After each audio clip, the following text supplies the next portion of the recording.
Pakistan international airline के 2 pilots और एक एयर होस्टेस समेत 4 साबिक मुलाजमीन ने जाली डिग्रियों की बुनियाद पर कौमी एयरलाइन में तकर्रुरियां और तरक्की हासिल करने का एतराफ़ किया है।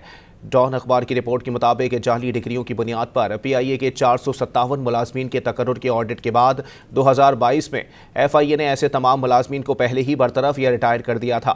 इन मुलाजमीन ने इब्तदाई तौर पर जमानत कबल गिरफ्तारी के लिए खुसूसी अदालत से रुजू करते हुए वक्त जाली डिग्री के इल्ज़ामात से इनकार किया था और अदालत से जमानत हासिल कर ली थी।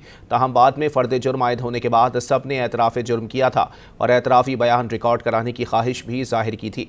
ताहम जज तनवीर अहमद शेख ने मुल्ज़िमान को वाज़े किया था कि वो एतराफ़ी बयान देने के पाबंद नहीं हैं और अगर उन्होंने ऐसा करने का फ़ैसला किया है तो बाद में यही एतराफ़ी बयान उनके खिलाफ इस्तेमाल किया जा सकता है और इन बयानात की बुनियाद पर सज़ा दी जा सकती है।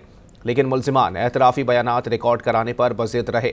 साबिक एयर होस्टेस नाजिया नाहिद ने जज के सामने एतराफ़ी बयान में कहा कि उन्हें 5 जुलाई 2001 को 5 साल के मुआहदे पर एयर होस्टेस तैनात किया गया था। उन्होंने तरक्की के लिए BA की जाली डिग्री जमा कराई। बाद में डिग्री जाली साबित होने पर उन्हें 26 अप्रैल 2014 को मुलाजमत से बर्खास्त कर दिया गया। मुआविन पायलट मोहसिन अली ने 2006 में मुलाजमत के लिए BA की जाली डिग्री इस्तेमाल करने का एतराफ़ी बयान दिया, जबकि मुलाजमत के लिए बुनियादी शर्त इंटरमीडिएट थी। उन्हें 2014 में जाली डिग्री की वजह से बरतरफ कर दिया गया था। आरिफ तारड़ ने एतराफ़ी बयान दिया कि वो 1989 में FA की जाली डिग्री इस्तेमाल करते हुए PIA में चपड़ासी भर्ती हुए और बाद में डेटा एंट्री ऑपरेटर की नौकरी हासिल की। 39 साल सर्विस के बाद 2018 में रिटायर हुए। ऑडिट में जाली डिग्री पाए जाने पर उन्हें 2022 में मुकदमे में शामिल किया गया।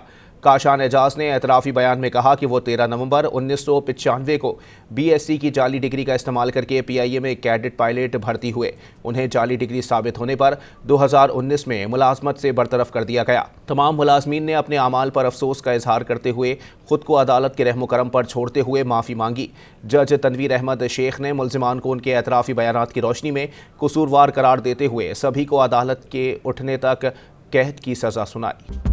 मज़ीद न्यूज़ अपडेट्स और डिजिटल स्टोरीज के लिए सब्सक्राइब करें डॉन न्यूज़ पाकिस्तान।